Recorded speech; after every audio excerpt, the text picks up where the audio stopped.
Alright, lesson learned, word of warning.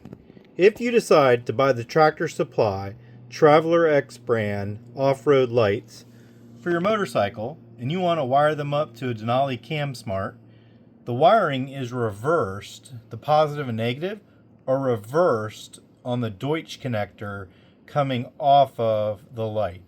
So basically I took a 3-wire Denali CANSmart lead, cut the end off.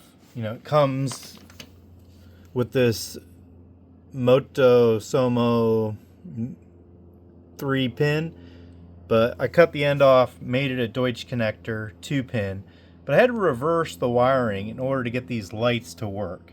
So just be aware. And you can see I've actually ran the CANSmart along the side of the tank, all the way back underneath the seat, where it's connected into the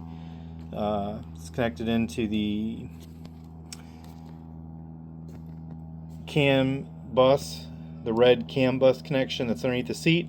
And now basically this is a switched connection so that these lights will turn on and off. But it took me a while to figure out why these lights weren't cutting on. And the reason is that the pigtail apparently off the light, the negative and positive, are reversed. So I've reversed it, fixed it, they work now.